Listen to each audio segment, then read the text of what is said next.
Namaskar, brothers and sisters, ladies and gentlemen, students and scholars, teachers and trainers, professors, professionals, listeners, learners, the most honorable present Professor Modi ji, respected ministers and managers, honorable doctors and directors, honorable advocates, advertisers, administrators and advisors.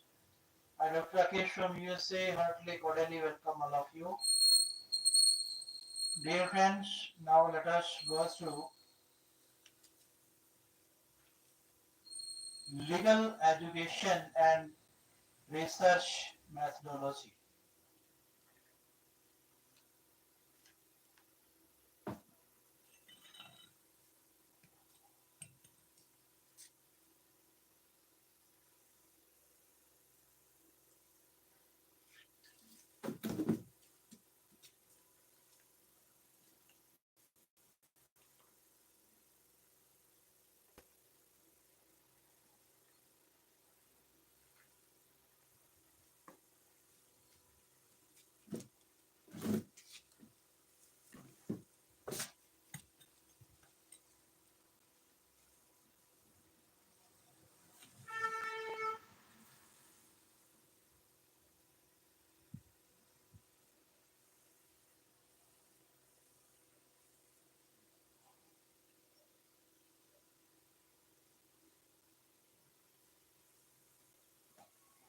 Legal education and research methodology.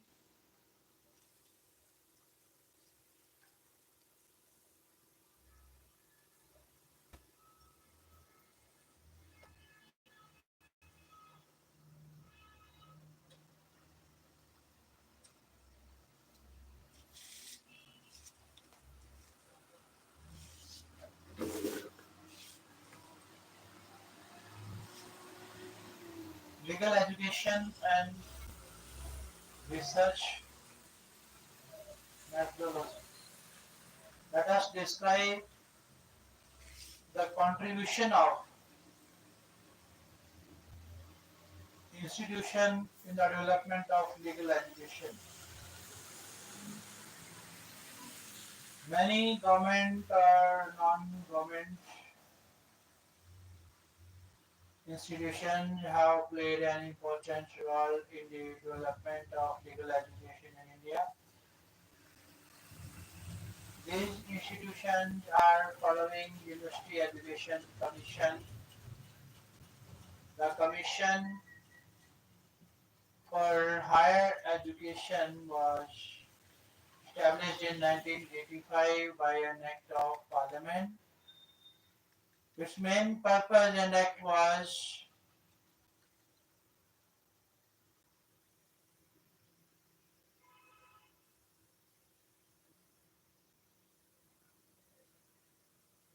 examine the quality of education in universities,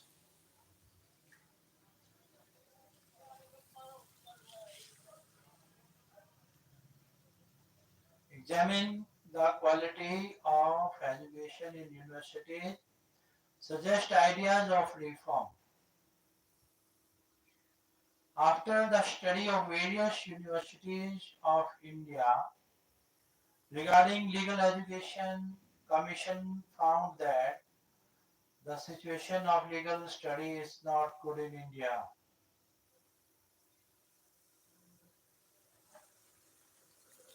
Commission told that in Europe or America the condition of legal education is good.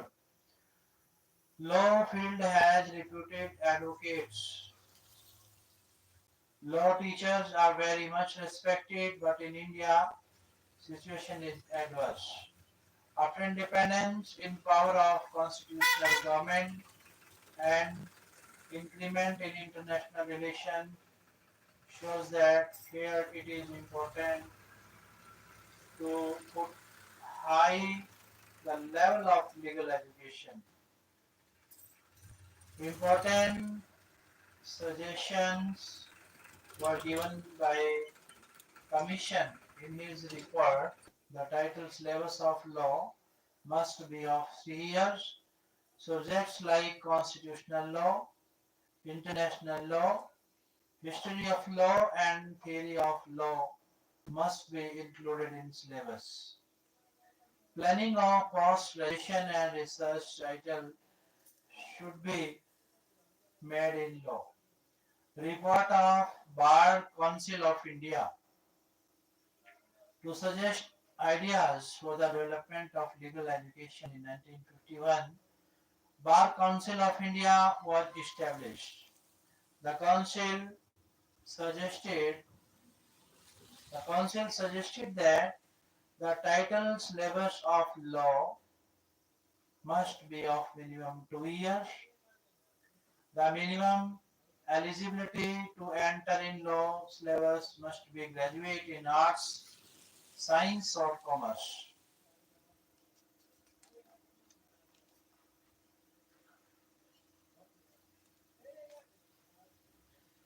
After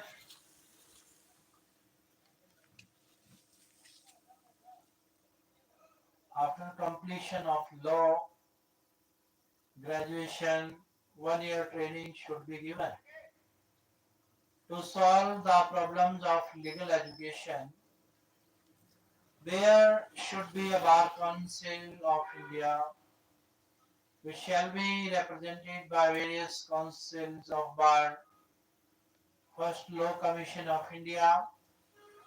Indian legal education system did not have any reform even after the recommendation of University Law Commission. After then, in 1958, a detailed report was presented by First Law Commission. Commission took special care of legal education. Commission gave suggestion in his report to enter in law education. Student must be at legal graduate. LLB syllabus must be of at least 2 years.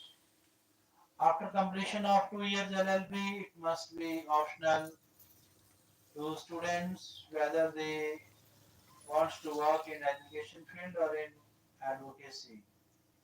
Practical training should be given to students after completion of LLB syllabus.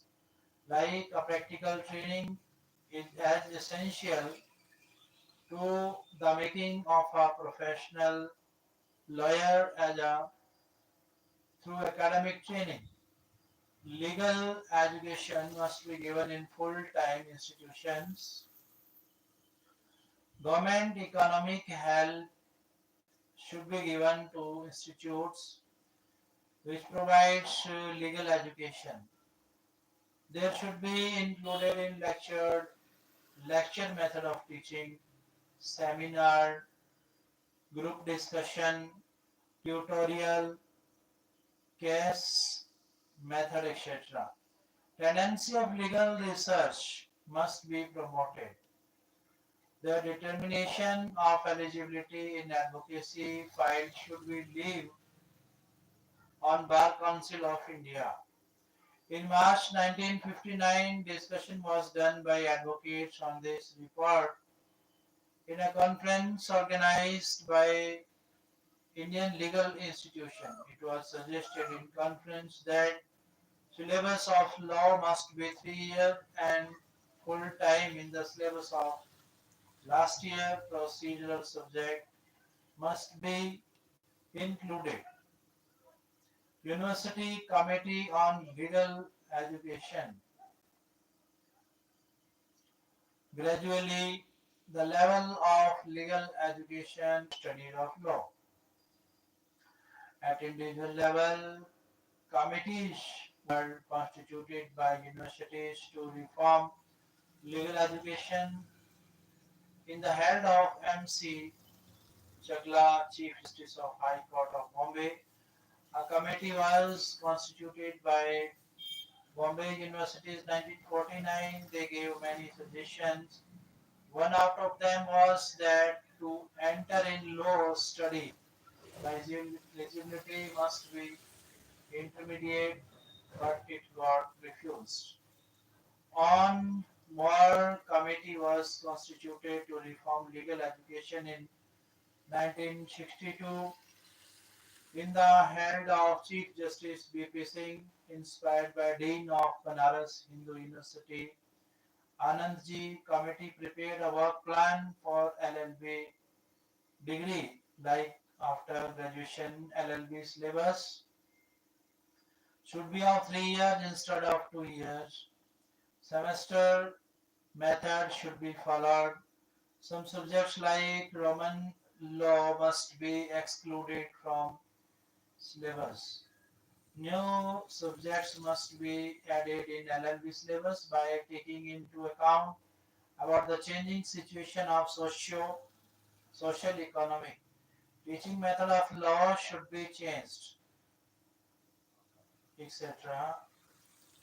Cash case method should be given place. Small sheets must be created for reader, professor in law colleges or universities.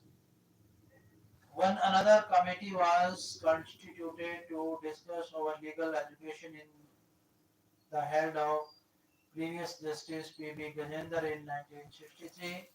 By Delhi University, many suggestions were given by committee to improve legal education, like the legal education is intended to be given to students who expect to follow one another branch of legal profession, and its aim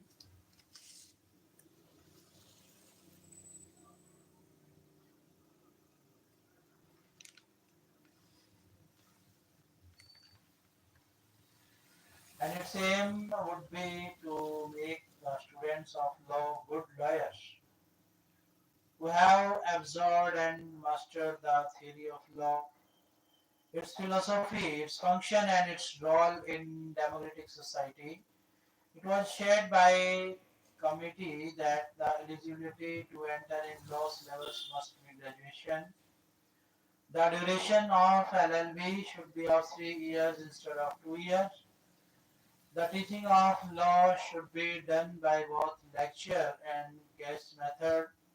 The medium of teaching should be in both Hindi and English, etc. After these recommendations, the duration of LLB made 3 years and 6 semesters in Delhi University. University Grant Commission in India in 1956 by an Act of Parliament, University Grants Commission was established. In its object is recognition to universities and disburses funds to such universities. Commission also had interest of reformation of legal education. By the help of Commission, Rajasthan University organized a seminar in Koshali in 1964 on subject of legal education. Many regional workshops were organized in Chennai, Chandigarh, Pune or Patna by University Grants Commission in between 1976 to 1977 to elevate and develop legal education. Many kinds of help was done of legal section like occupational training, specialization after LLB, pattern of advanced legal education and research. Following things are agreed in seminar. The eligibility of entrance in LLB syllabus should be graduation. LLB syllabus should be of 3 years. Legal education must be for employment. National law schools must be established, etc. Pune seminar was organized by Dr. S.K. Agarwal, Chairman of Law Department of Pune University, from 20th to 24th February 1972 on legal education. In this seminar, principals, judges, advocates, University Grants Commission or Indian Law Commission's representatives participated from India and other countries. In this seminar, openly discussion was done on various aspects of legal education and suggestions were given. In this seminar, especially this point discussed that what should be the object of legal education in India, but no final decision was taken on this. Points were discussed in seminar: improvement in syllabus,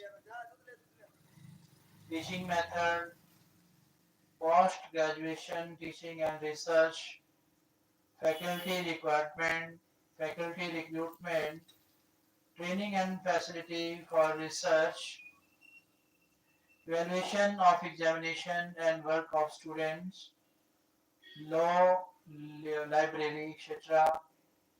Some suggestions were given in Pune seminar. The classes of law should be run separately in law colleges except in commerce and science colleges.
Some suggestions were given in Pune seminar.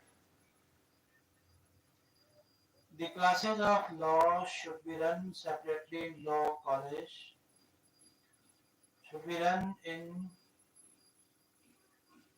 should be run separately in law colleges except in commerce and science colleges.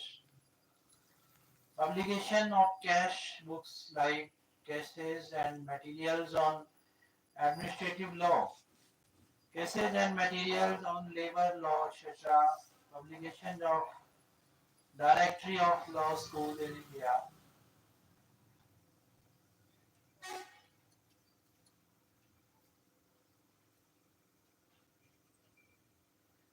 Indian Law Institutes regularly publishes journals and annual survey of India law. Describe the effect of technology on legal education. Technology had comprehensive effect on legal education. Technology had a strong effect on legal education. Now, time is not of traditional methods of teaching reading. Legal education is also changing with new techniques and development of technology. Audio tape player is also being used along with lectures in classroom. Anna Williams, she was professor of Nebraska University of United Nations, shared his experiences that when he first time went to law school for teaching, then a professor showed audio tape player and students were told about the debate of Supreme Courts. Anna Williams shares the impact of technology on legal education. Gradually, this technique developed, and at present, this technique is widely used in the field of teaching law.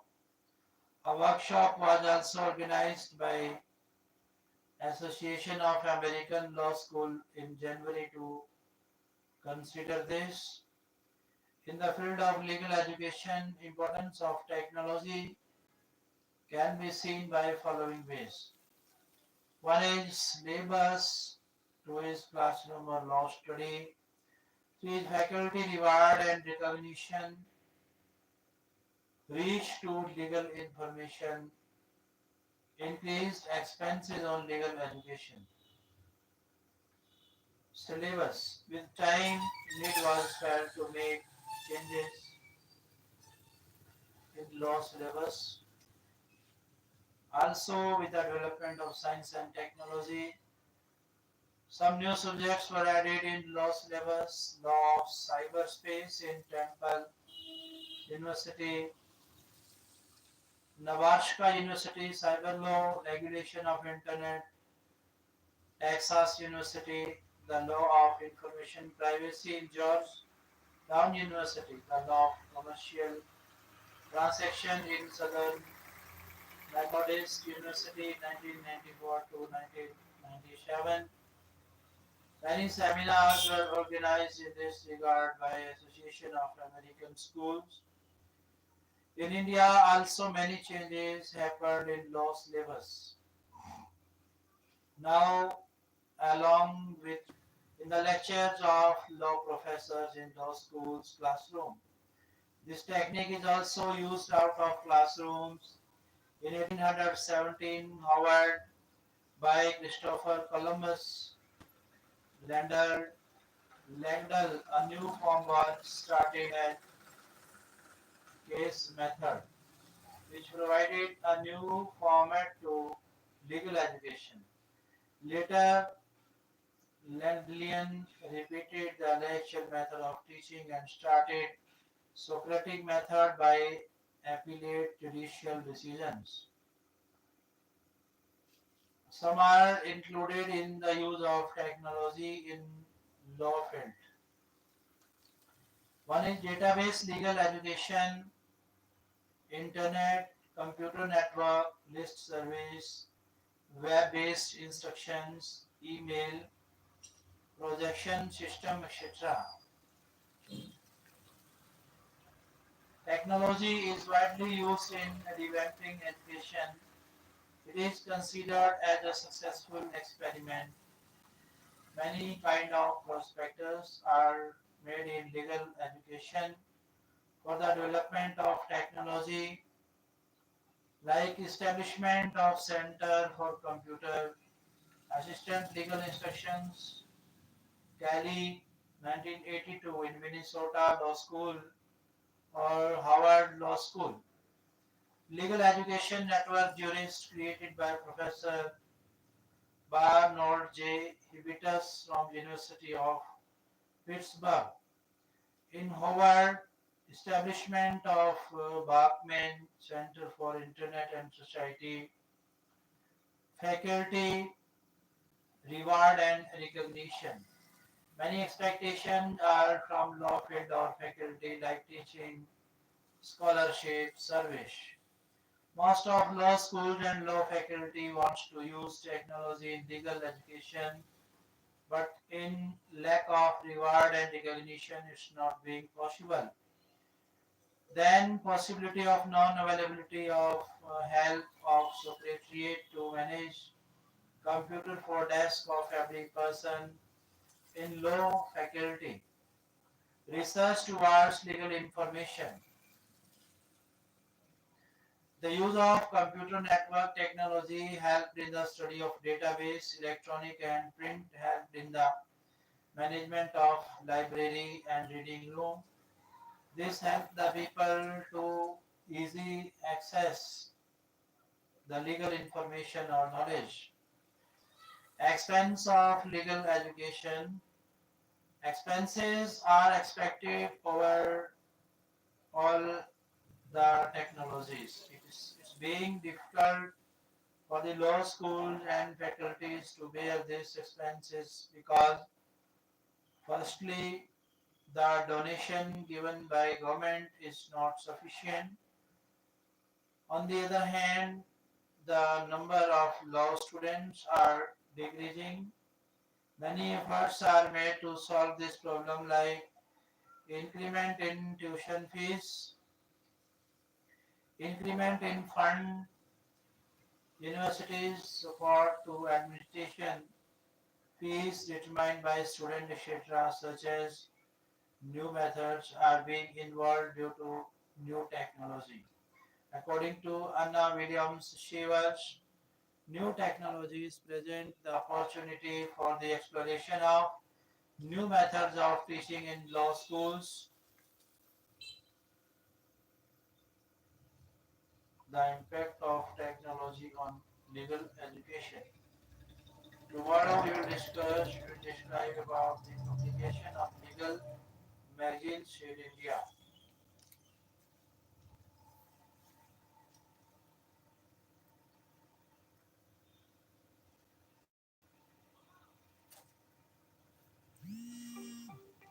Define the term crime. What are its essential elements? Crime is a necessary evil with the creation of the universe. There has been a rise of crime since then till today. The journey of crimes is going on continuously. The number of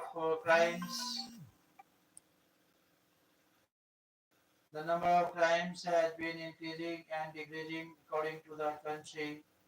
Time and circumstances with the passage of time, new crimes have also started coming to the fore, and this series of crimes has reached from simple theft to cybercrime. What is crime? Crime is a well-known name and it is often heard on everyone's tongue, but it is very difficult to define this word. Till date, no universal definition has been given for it.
is capital punishment while pretending in support reverence for human life does in fact tend to destroy it. Legal use for and against abolition of capital punishment. Death penalty is the surest and last punishment. It is the climax of punishment. It is known as punishment of death or punishment of hanging till death. It is also known as capital punishment. It is given in rarest of rare cases. What is death penalty? As said above, penalty means punishment of death. The simple meaning of this is to cause death of criminal. The whole life of criminal is put to an end. The punishment of death for crime of the criminal is called death penalty or capital punishment. In severest of cases, to cause the death of criminal in accordance with social policy is called death penalty or capital punishment. In simple words, it can be said that such punishment which causes death of a person is capital or death sentence. The main objective of death penalty is to prevent crimes. The people are terrorized by means of death sentence so that they should not move towards crime. This is the reason that it is known as revengeful sentence. The criminology, the criminologists have said that the severest the punishment, the less the crime. The death sentence causes terror in the mind of people so that they do not dare to commit crime. According to David Drashier, behind the death penalty, the sense of retaliation remains hidden. In his opinion, to take life of a person who takes the life of others is justified.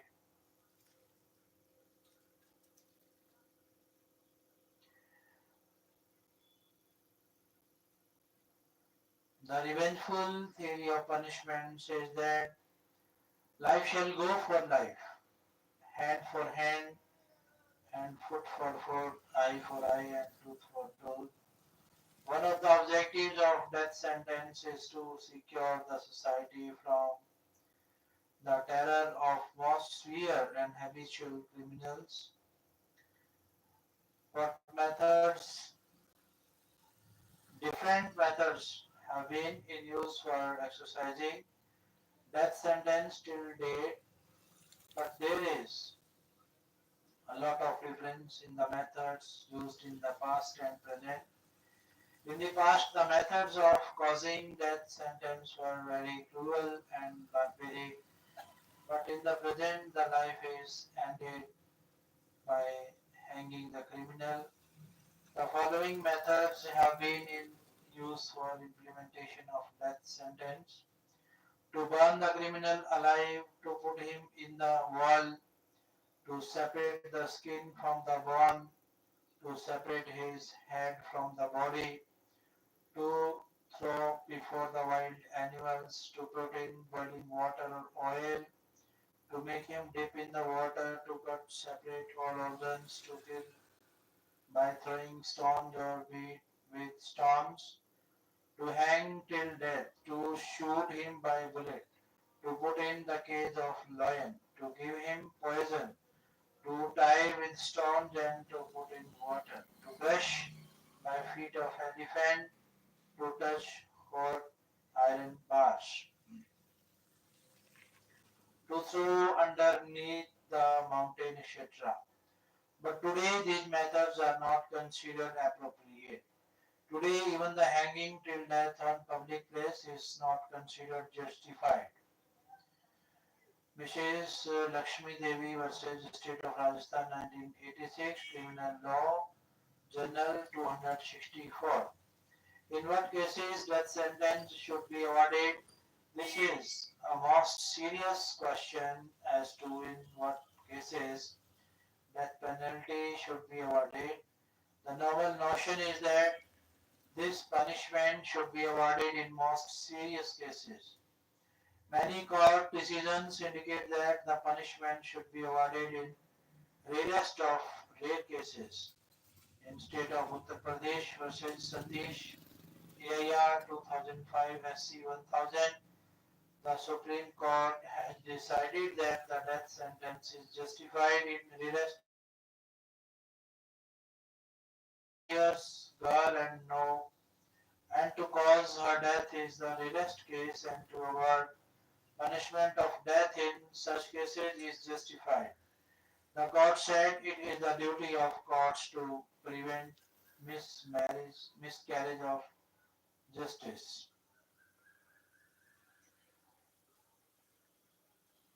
To determine the rest of rare cases depends upon the nature and circumstances of each case.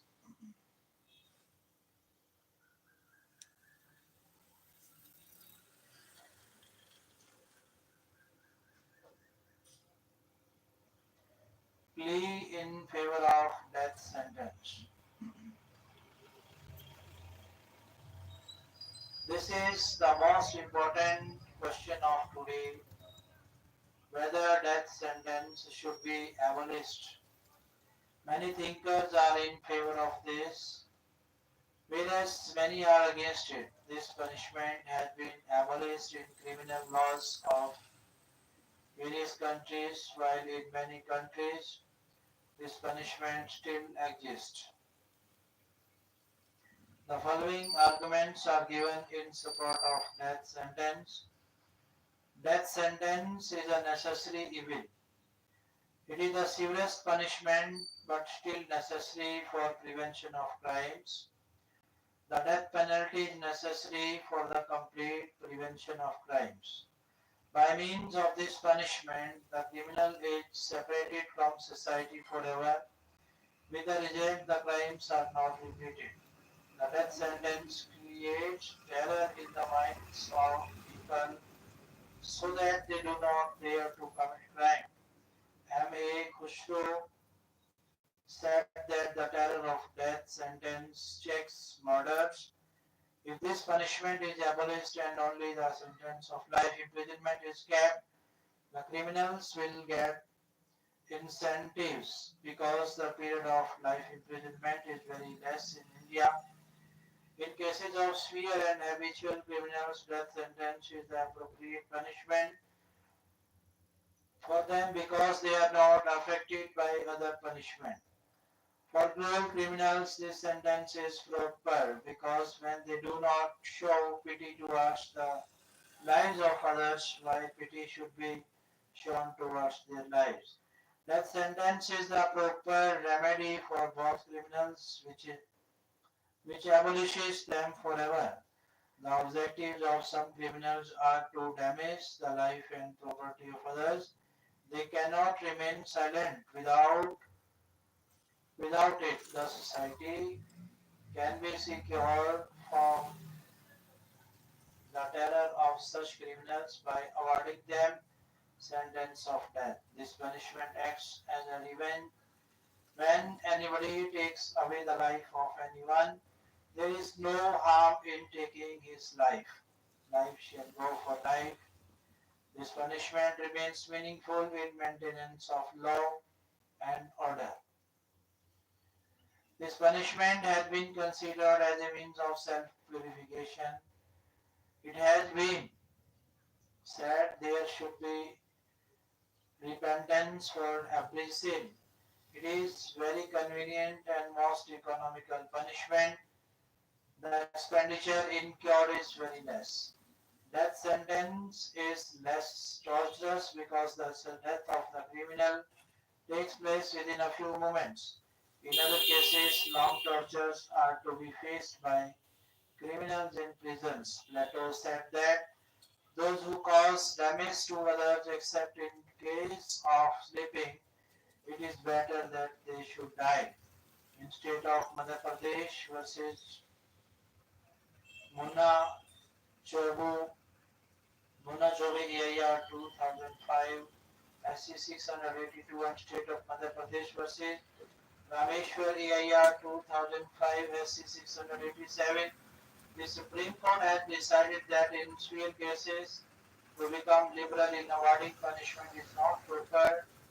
In India, the assumption has now become that the death sentence should be given in the nearest to rare cases. Thus, the supporters of death sentence give the above sentence should not be abolished. Plea against death sentence. Now we consider those arguments which are against death sentence. These arguments resist death sentence and suggest that it should be abolished. Those thinkers who oppose death sentence have that capital punishment while pretending to support reverence for such punishments or sentences. What is the difference between intermediate punishment and parole?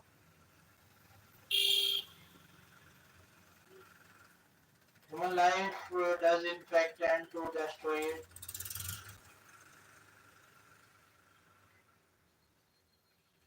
In support of this statement, the following plea are given.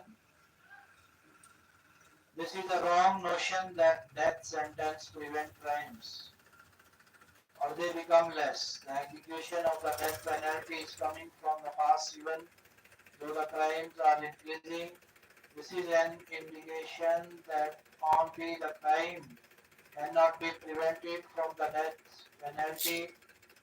Sutherland also of its view. Prevention of crimes is not possible even by terror. If the crimes could have been eliminated because of death sentence, then crimes should not have not committed in the society because death sentence is prevalent in the society from the past times. It is wrong to think that some are born criminals which can be cured by death sentence only. In fact, nobody is born criminal. There are some circumstances which make them criminal. Therefore, it is desired to abolish the circumstances which lead one to cause crime. The prevention of crimes is not possible by death sentence, but by change of heart, so long as there is no pity, affection, kindness, selfless emotion, sympathy, responsiveness in the heart of man, the sense of crime will persist in his heart. Robert Carl Bell said that pity, kindness, sense of brotherhood, sympathy, and understanding are more effective in checking crimes as compared to the terror of death sentence. This can be clarified by an illustration when the death sentence was celebrated by hanging in England, then there were pickpocketing of persons who used to participate in such celebrations. This is a proof of the saying that crimes cannot be prevented with the terror of punishment. Death sentence is very painful for the relatives of criminals. The person to whom death sentence is awarded dies, but his relatives have to face severe economic crisis. The persons who are victims of death sentence are normally poor persons because the prosperous person, while appointing good lawyer, saved himself from legal complications. This is a method of violence which is not proper for countries to believe in non-violence. It is wrong to think that death sentence is convenient and less expensive. A criminal has to face many torture in this punishment. It is not necessary that death sentence is done for the maintenance of law and order. Death sentence reduces the reverence for life. The person concerned has no affection for his life and for his relatives. Therefore, death sentences destroy the reverence for life. Instead, the life becomes meaningless. This thus many thinkers are in favor of abolition of death sentence. It was decided in the cases of Bangladesh versus State of Chhattisgarh AR 2012 SC.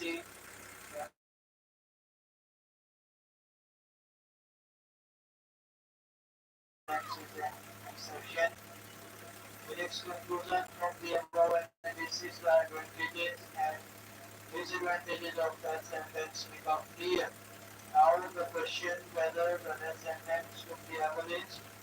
The conclusion is that it should be awarded in the rarest of the cases. It was decided in the case of Ajit Singh, Arnab Singh, Gujarat versus State of Maharashtra AIR 2011 SC 3690 by the Supreme Court that abolition of death penalty is domain of legislature and not judiciary.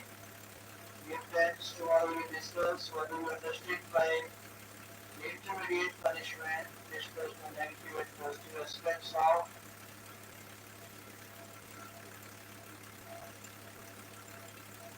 such punishments or sentences.